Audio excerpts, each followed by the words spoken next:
Halo, hari ini kita akan bersama-sama kembali ke tahun 1951 untuk mencari tahu tentang sebuah kasus kehilangan misterius yang sangat membuat marah dan belum ada jawaban sampai hari ini, yaitu kasus hilangnya Nana Sakuma yang terjadi di prefektur Chibe, Jepang.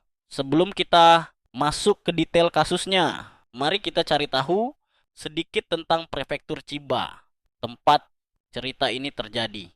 Chiba terletak di tenggara dataran Kanto dengan populasi lebih dari 6 juta jiwa. Peringkat ke-6 di antara prefektur di Jepang. Ini adalah bagian penting dari wilayah metropolitan Tokyo dengan ibu kota adalah kota Chiba yang terletak di barat daya. Sebuah pelabuhan laut utama di wilayah Kanto di tepi Teluk Tokyo. Tokoh utama dari cerita ini bernama Nana Sakuma. Lahir pada tahun 1978. Dia tinggal bersama ibu dan neneknya di sebuah apartemen di Otako, distrik Wakaba, kota Chiba. Karena orang tuanya bercerai sejak kecil, Sakuma tumbuh dalam cinta kasih ibu dan neneknya. Dia adalah gadis yang cerdas dan lincah dan disukai oleh semua orang di sekitarnya. Pada tahun 1951, Sakuma yang berusia 13 tahun mulai belajar di kelas 7 di SMP Daiko. Dia dengan cepat berteman dengan banyak orang dan sering bermain bersama setelah sekolah. Namun, pada suatu malam akhir pekan, sesuatu yang sulit dipercaya terjadi. Pada hari Sabtu, 6 Tasik Oktober 1992.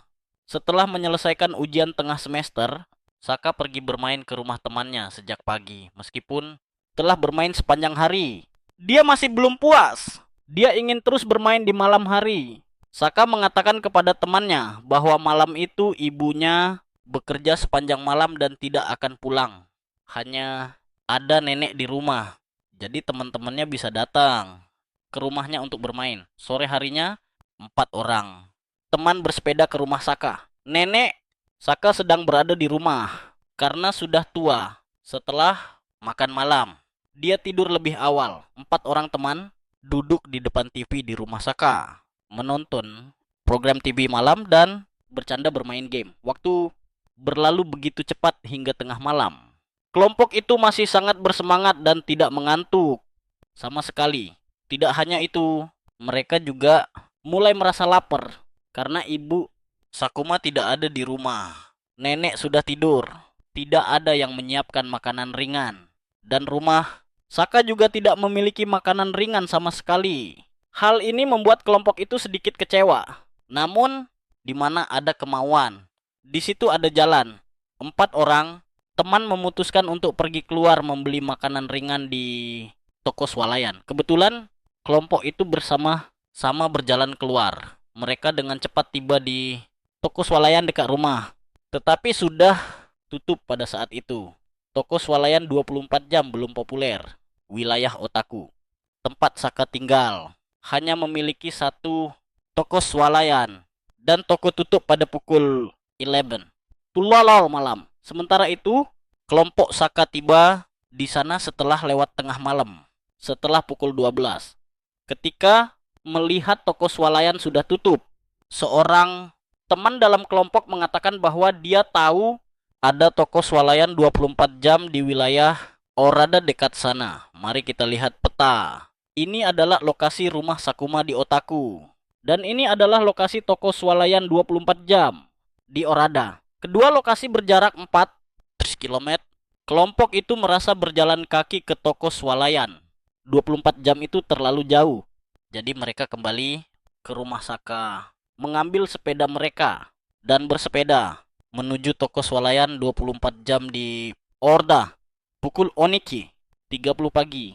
4 orang teman bersepeda di jalan besar. Mereka hanya perlu lurus di sepanjang jalan ke arah utara untuk mencapai toko swalayan. Karena sudah larut malam, di jalan tidak ada pejalan kaki dan tidak terlihat bayangan mobil. Hanya ada beberapa lampu jalan redup yang menerangi jalan di depan karena badai baru saja melanda beberapa hari sebelumnya. Di jalan terkadang muncul beberapa batu dan puing-puing pohon. 4 orang teman harus bergerak dengan hati-hati. pukul 1.00 pagi, kelompok itu tiba di toko swalayan di Urada. Mereka membeli beberapa makanan ringan lalu berangkat kembali ke rumah Saka. Mungkin karena sudah larut malam. Dalam perjalanan pulang, keempat gadis itu tiba-tiba merasa takut. Mereka tidak lagi berbicara dan tertawa seperti sebelumnya, tetapi tanpa sadar meningkatkan kecepatan bersepeda. Setelah beberapa saat, mereka tiba di jalan raya 126. Karena pengaruh badai, beberapa pohon tumbang di jalan. Masih ada ranting pohon yang berserakan belum dibersihkan. Sakuma bersepeda di depan. Ketika mendekati persimpangan, Sakuma menoleh ke belakang melihat 3 orang temannya di belakang. Namun, tepat pada saat itu ya, karena tidak melihat jelas jalan di depan, Sakuma tanpa sengaja menabrak ranting pohon di jalan. Gadis itu dan sepedanya jatuh ke tanah. Melihat itu, 3 orang teman buru-buru turun dari sepeda dan berlari ke sisi. Saka melihat apakah dia terluka atau tidak. Tepat pada saat ini, di belakang 4 gadis, seorang pria aneh tiba-tiba muncul. Dia berdiri di samping papan reklame. Kedua tangannya masuk ke saku celana. Terlihat sedikit menakutkan. Dari jauh, dia berteriak ke arah 4 gadis. Kalian sedang apa? 4 gadis terkejut dengan kemunculan tiba-tiba pria aneh itu. Mereka saling memandang dan terpaku di tempat, tidak tahu harus berbuat apa. Kemudian pria aneh itu dengan cepat melangkah maju, berhenti hanya beberapa meter dari kelompok teman itu. Dia mengaku sebagai penjaga wilayah ini dan berkata, "Kalian sedang apa di sini?" Anak-anak di bawah 16 tahun keluar setelah pukul 11. Malam tanpa didampingi wali adalah melanggar hukum. Biasanya saya akan melaporkan ke polisi, tetapi saya bisa mendengarkan penjelasan kalian. Nada bicara pria itu sangat keras dan lantang. Mendengar pria itu berkata akan melaporkan ke polisi. Keempat gadis itu semua ketakutan. Mereka menyadari bahwa mereka mungkin telah membuat masalah. Jadi mereka menundukkan kepala dan tidak berani berkata apa-apa. Melihat itu, pria itu menunjuk Saka dan berkata, "Kamu mewakili ikut dengan saya." Karena terlalu takut, Saka tidak berani membantah. Hanya tahu diam-diam mengikuti pria itu menuju jalan kecil di samping. Sebelum pergi, seolah-olah teringat sesuatu, pria itu berbalik dan berkata kepada 3 gadis yang tersisa, "Kalian pulang cepat." Setelah berkata demikian, dia bersiap untuk membawa Saka pergi. Tepat pada saat ini, salah satu dari 3 gadis mengumpulkan keberanian untuk bertanya kepada pria itu, "Bagaimana dengan sepedanya?" Pria itu tidak menoleh, menjawab dengan nada meremehkan, "Biarkan saja di situ, saya akan menggunakan truk untuk membawanya." 3 gadis itu melihat pria itu dan Sakuma berjalan menjauh lalu menghilang dalam kegelapan malam. 3 gadis itu belum pernah mengalami situasi seperti itu. Jadi mereka sangat ketakutan. Namun mereka percaya. Kata-kata pria yang mengaku sebagai penjaga berpikir bahwa Saka hanya pergi bersamanya ke pos untuk memberikan penjelasan. Sebentar lagi pasti akan kembali. Setelah itu, 3 orang teman naik sepeda dan terus bersepeda menuju rumah Saka. Ketika tiba di depan pintu rumah Saka, mereka baru ingat bahwa hanya Saka yang membawa kunci. Saat ini, ketiga orang itu berdiri di luar dan tidak bisa masuk ke rumah. Meskipun tahu nenek Sakuma ada di dalam rumah karena sudah terlalu larut. Takut mengganggu. Nenek beristirahat. Jadi mereka tidak menekan bel pintu, melainkan terus menunggu di sana. Mereka berpikir bahwa Saka mungkin akan segera kembali. Waktu berlalu hingga pukul 3.00 pagi. Saat ini, 3 gadis itu telah berdiri menunggu di depan pintu rumah Saka selama 1,5 jam. Tetapi Saka masih belum kembali. Semakin mereka berpikir, semakin mereka merasa ada sesuatu yang tidak beres dan mulai khawatir akan keselamatan Saka. Seorang gadis berkata, "Apakah Saka dalam bahaya?" Kalimat ini adalah apa yang sedang dipikirkan oleh ketiga orang. Mereka tiba-tiba menyadari bahwa mereka sama sekali tidak mencurigai identitas pria aneh itu jika dia adalah seorang penipu. Lalu bagaimana? Mungkinkah Saka telah jatuh ke tangan orang jahat? Semakin mereka berpikir, semakin mereka merasa takut. Tepat pada saat itu, dua siswa laki-laki sekelas dengan mereka secara kebetulan melewati rumah Sakuma. Tiga, gadis itu buru-buru menghentikan mereka dan menceritakan seluruh kejadian. Setelah mendengar, kedua siswa laki-laki itu merasa bahwa kejadian itu sangat serius dan perlu dilaporkan segera kepada keluarga Saka. Maka mereka mengetuk pintu rumah Saka dan menceritakan kejadian itu kepada nenek gadis itu. Setelah mendengar, nenek Saka langsung terbangun. Dia buru-buru menghubungi ibu Saka yang sedang bekerja sepanjang malam. Kemudian, ibu dan nenek Saka mulai mencari dari lokasi. Saka berpisah dengan 3 orang temannya. Mereka fokus mencari di jalan kecil di samping, tetapi tidak menemukan jejak apapun. Pukul 4:20 pagi, ibu dan nenek Saka merasa pasti telah terjadi sesuatu yang buruk. Jadi mereka memutuskan untuk pergi ke kantor polisi Higashi, kantor polisi prefektur Chiba, untuk melaporkan hilangnya Saka. Polisi segera melakukan penyelidikan kasus tersebut. Orang yang hilang adalah Nana. Saka, 13 tahun. Setelah menerima laporan, polisi mulai menginterogasi 3 gadis yang merupakan orang terakhir yang melihat Saka. Lokasi Saka dibawa oleh pria aneh itu terletak di persimpangan Sakai di Jalan Raya 126. Dia dibawa ke jalan kecil. Jalan ini cukup sempit. Pintu masuknya memiliki pohon besar. Di sekelilingnya adalah rerumputan liar dan pepohonan rimbun menyusuri jalan. Ini akan sampai ke garasi reparasi mobil. Tetapi garasi tidak beroperasi pada malam hari dan pintunya terkunci. Jika terus berjalan, akan terlihat pagar berwarna putih.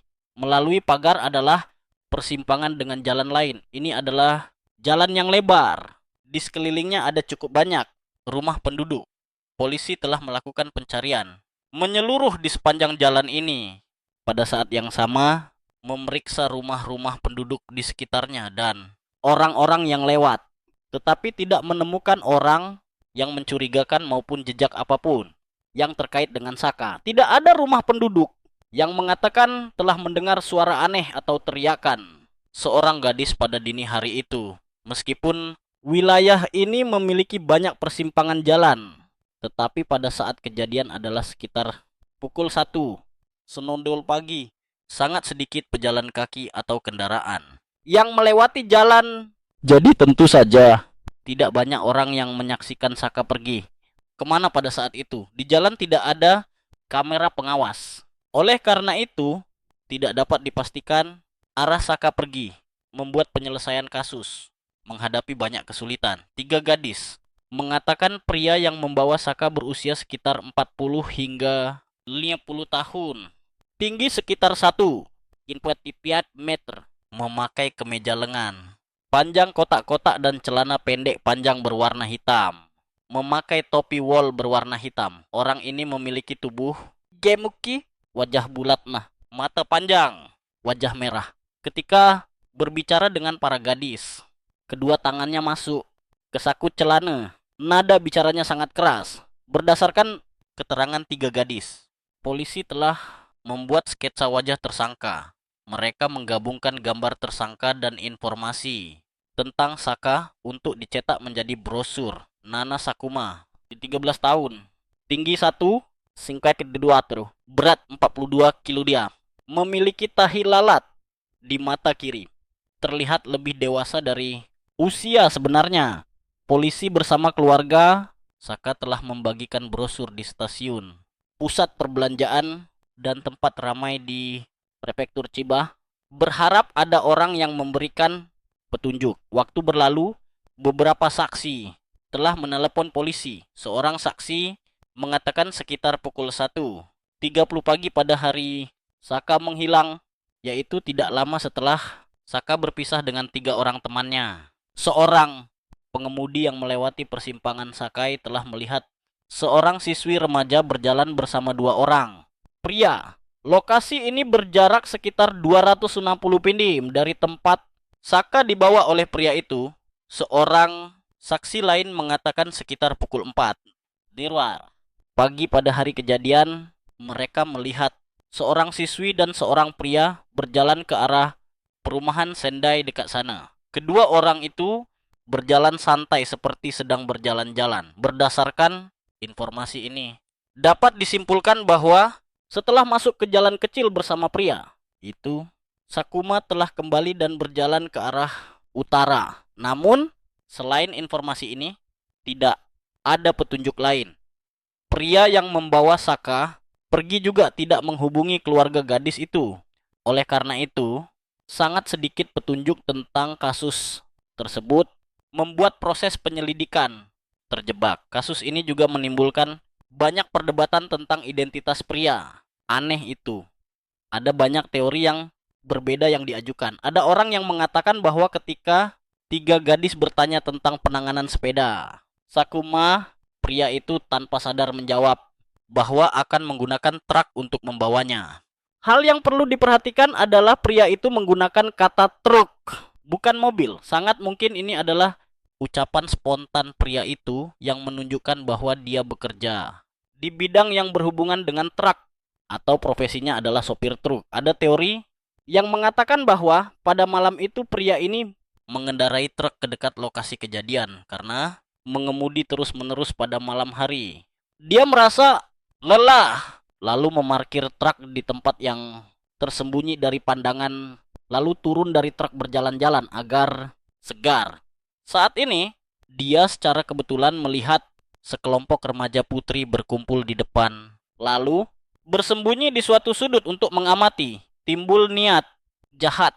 Dia berpura-pura sebagai penjaga wilayah untuk mengajak bicara para gadis, lalu memilih Sakuma untuk dibawa pergi dan dinaikkan ke truk yang diparkir di dekat sana. Karena pria ini hanya lewat di sini, tidak ada warga setempat yang mengenalinya. Saka mungkin telah dibawa ke tempat yang sangat jauh. Beberapa orang lain berpendapat bahwa pria ini mungkin adalah seorang gelandangan yang tidak punya pekerjaan tetap, yang pergi mengembara di sekitar wilayah itu dan pada dini hari terjadinya kasus bertemu dengan para gadis. Dia berpura-pura sebagai penjaga untuk membujuk Sakuma ikut dengannya. Namun, jika benar demikian, pria itu telah membawa Sakuma ke jalan kecil, tempat yang sepi, pepohonan, rimbun, dan tidak ada rumah penduduk di sekitarnya. Jika dia memiliki niat jahat, dia sudah bisa bertindak di sana. Namun, dia tidak melakukan itu. Menurut keterangan para saksi, pria itu telah membawa Saka pergi ke arah perumahan Senkandai. Hal ini seolah-olah dia ingin membawa Saka ke lokasi tetap tertentu. Mungkin rumahnya atau tempat lain. Jika tidak, dia tidak akan mengambil risiko membawa Sakuma pergi di jalan besar. Tempat ada banyak orang. Selain itu, setelah pukul 4 pagi pada hari itu, tidak ada informasi lain dari para saksi. Mungkin pria ini telah membawa Saka ke tempat yang terencana dengan baik, sehingga tidak ada yang melihat. Namun, teori ini juga diragukan, karena pria itu hanya memiliki tinggi sekitar 1,55 tam. Ini adalah ciri yang paling jelas dan sangat sulit disembunyikan. Jika dia seorang gelandangan yang beroperasi di dekat sana, pasti ada orang yang mengenalinya. Tetapi kenyataannya tidak ada seorang pun di wilayah itu yang mengenal orang yang memiliki ciri serupa. Ada teori yang mengatakan bahwa Sakuma telah diculik oleh agen Korea Utara. Pada saat itu, setiap kali ada orang yang menghilang dan tidak ditemukan, teori ini akan muncul. Mereka berpendapat bahwa Sakuma telah dibawa dari Chiba melalui Tokyo, Saitama, Yamanashi, Nagano, Toyama, dan akhirnya naik kapal meninggalkan Jepang menuju Korea Utara. Ada desas-desus bahwa di sepanjang jalur rahasia ini ada agen Korea Utara yang beroperasi, yang khusus menculik warga Jepang dan membawa mereka ke Korea Utara, wilayah dekat jalan raya. 126 di Chiba terletak dekat dengan jalur rahasia ini. Selain itu, pria yang berpura-pura sebagai penjaga dan memiliki sikap mengancam tampaknya sangat akrab dengan aturan wilayah ini, sesuatu yang tidak dipelajari secara detail oleh orang biasa. Hal ini sangat mirip dengan ciri-ciri beberapa agen. Namun, pada kenyataannya, teori ini memiliki banyak kelemahan. Pertama, keempat gadis pergi ke lokasi itu sepenuhnya kebetulan. Selain itu, mereka berhenti di tengah jalan juga karena sepeda Saka secara tidak sengaja tersangkut ranting pohon, dan ini juga merupakan kebetulan jika para agen sengaja melakukan penyergapan di sana. Maka, logika ini jelas tidak masuk akal. Selain itu, pria itu hanya membawa pergi Sakuma seorang diri, bukan keempat orang, sehingga teori ini sulit diyakinkan. Beberapa orang lain mengatakan bahwa pria itu mungkin adalah seorang pencuri. Pada malam itu, dia sedang mencuri di dekat sana. Lalu secara kebetulan, bertemu dengan keempat gadis itu untuk menyembunyikan identitasnya. Dia berpura-pura sebagai penjaga. Alasan dia membawa Sakuma pergi mungkin adalah untuk merampok uang. Namun, teori ini juga diragukan karena dekat lokasi kejadian tidak ada pabrik atau perumahan besar. Pencuri sulit untuk muncul di wilayah itu. Selain itu, menurut keterangan 3 gadis, pada malam itu pria aneh itu tidak membawa apapun dan sering memasukkan tangan ke saku celana. Dia juga tidak membawa tas. Karena itu, dia tidak terlihat seperti seorang pencuri. Ada juga orang yang mengatakan bahwa berdasarkan sketsa wajah tersangka, dia sangat mirip dengan seorang penjahat bernama Lakgami Osamu. Banyak orang berpendapat bahwa dia adalah pria aneh pada malam itu. Namun, setelah diselidiki, Osamu telah ditangkap. 1 tahun sebelum kasus Sakuma menghilang terjadi, dia tidak mungkin berada di lokasi kejadian. Oleh karena itu, pria yang membawa Sakuma pergi bukanlah dia.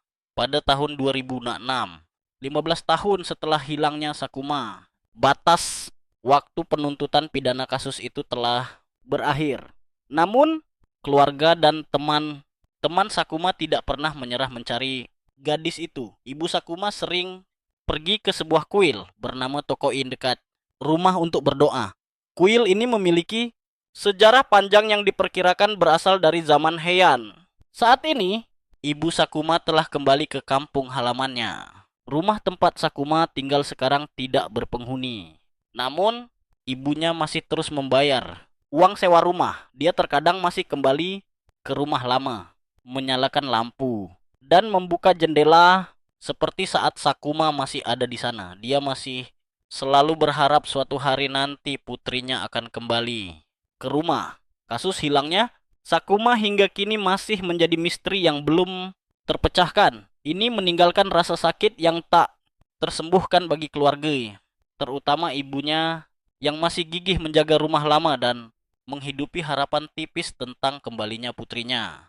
Kisah ini juga merupakan pengingat yang menyakitkan tentang kerapuhan hidup dan bahaya laten yang selalu mengintai, terutama bagi anak-anak. Meninjau kasus ini, ada banyak sudut pandang yang berbeda tentang Saka. Beberapa orang berpendapat bahwa gadis itu terlalu naif, mudah percaya dan mudah dibujuk oleh orang asing. Tindakan dia mengikuti pria aneh itu tanpa mencurigai apapun, serta tindakan seluruh kelompok teman tidak memverifikasi identitas orang yang mengaku sebagai penjaga, menunjukkan kurangnya kewaspadaan anak-anak yang baru beranjak dewasa dalam lingkungan sosial yang kompleks. Terkadang kepercayaan bisa menyebabkan konsekuensi yang disesalkan.